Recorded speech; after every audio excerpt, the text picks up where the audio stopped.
आप सभी को जय मसीह की एक बार फिर से मैं आपका स्वागत करती हूँ मेरे चैनल में और आप सभी को हैप्पी ईस्टर। आइए आज हम जानते हैं प्रभु यीशु के पुनरुत्थान ने लोगों को वाकई ये बताया है कि वह उद्धारक का प्रकटन थे और इससे प्रभु के प्रति उनकी आस्था और उनका अनुसरण करने का संकल्प और गहरा हो गया है। वह मनुष्य को व्यवस्था के युग व नवयुग अनुग्रह में युग में ले आए हैं। क्या आप प्रभु यीशु के पुनरुत्थान के गहन अर्थ के विषय में अधिक जानना चाहते हैं तो इस वीडियो को ज़रूर पूरा देखिएगा।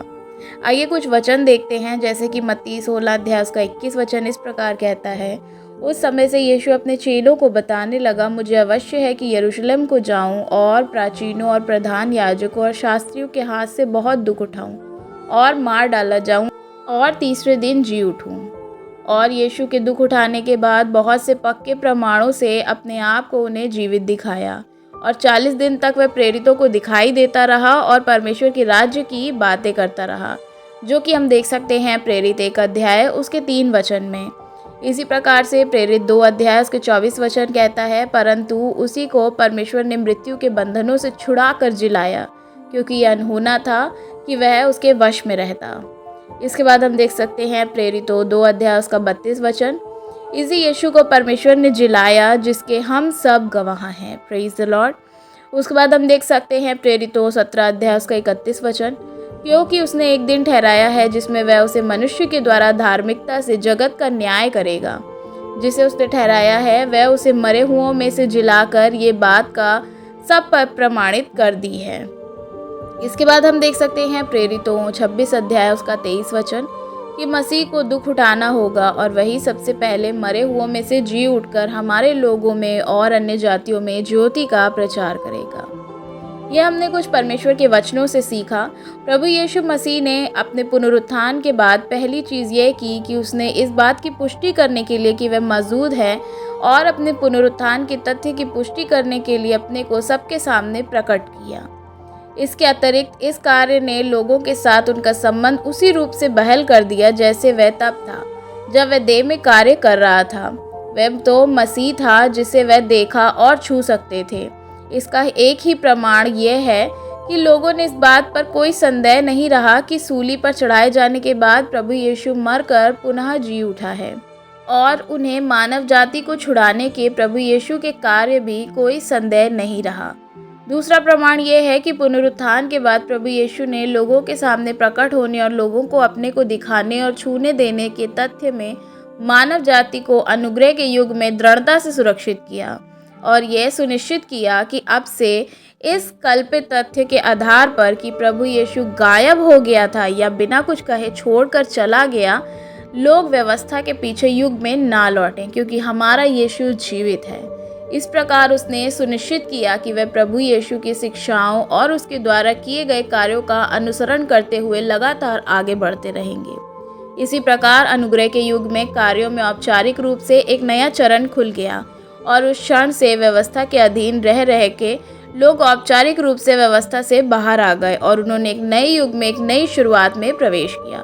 अपने पुनरुत्थान होने के बाद प्रभु यीशु उन लोगों के सामने प्रकट हुआ जिन्हें वह आवश्यक समझता था। उसने बातें की और उनकी अपेक्षाएं और लोगों के बारे में अपने इरादे और उनकी अपेक्षाओं के पीछे छोड़ गया। कहने का अर्थ यह है क्योंकि वह देहधारी परमेश्वर के रूप में मानव जाति के लिए उसकी चिंता और लोगों से उसकी अपेक्षा कभी नहीं बदली। जब वह देह में था और सलीब पर चढ़ाए जाने और पुनरुत्थान होने के बाद भी आध्यात्मिक देह में था, तब भी वह एक जैसी ही रही। सलीब पर चढ़ाए जाने से पहले वह उन चेलों के बारे में चिंतित था और अपने हृदय में हर एक व्यक्ति की स्थिति को लेकर स्पष्ट था और वह प्रत्येक व्यक्ति की कमियां समझता था और निसंदेह अपनी मृत्यु, पुनरुत्थान और आध्यात्मिक शरीर बन जाने के बाद भी प्रत्येक व्यक्ति के बारे में उसी समझ वैसी ही थी जैसी तब थी जब वह देह में था। वह जानता था कि लोग मसीह के रूप में उसकी पहचान को लेकर पूर्ण निश्चित नहीं हैं, किंतु देह में रहने के दौरान उसने लोगों से कठोर मांगे नहीं की, परंतु पुनरुत्थान हो जाने के बाद वह उनके सामने प्रकट हुआ और उसने उन्हें संपूर्ण निश्चित किया कि प्रभु यीशु परमेश्वर से आया है और वह देहधारी परमेश्वर है। मृत्यु से उसके पुनरुत्थान ने न केवल उनकी सभी मजबूत किया पर जो उनका अनुसरण करते हैं, बल्कि उससे अनुग्रह के युग में उसके कार्यों को मानव जाति के बीच अच्छी तरह से कार्यवत करते हैं। और इस प्रकार अनुग्रह के युग में प्रभु यीशु के द्वारा किए जाने वाले उद्धार का सुसमाचार धीरे धीरे मानव जाति के हर छोर तक पहुंच गया। परमेश्वर का वचन इस प्रकार कहता है कि प्रभु यीशु ने अपने पुनरुत्थान के बाद पहली चीज़ यह की कि उसने ये बात की पुष्टि करने के लिए कि वह मौजूद है, और अपने पुनरुत्थान के तथ्य की पुष्टि करने के लिए अपने को सबके सामने दिखा दिया।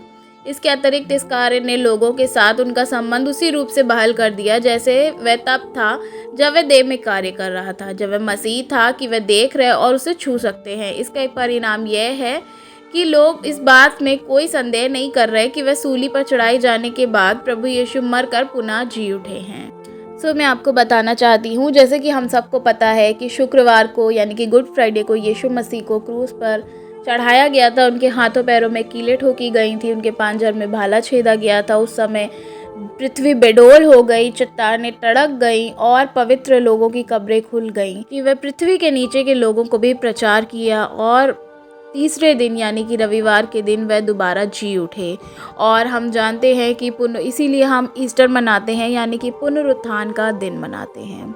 आप सभी को हैप्पी ईस्टर। आशा करती हूँ कि ये वचन आपके लिए आशीषमय होंगे। जय मसीह।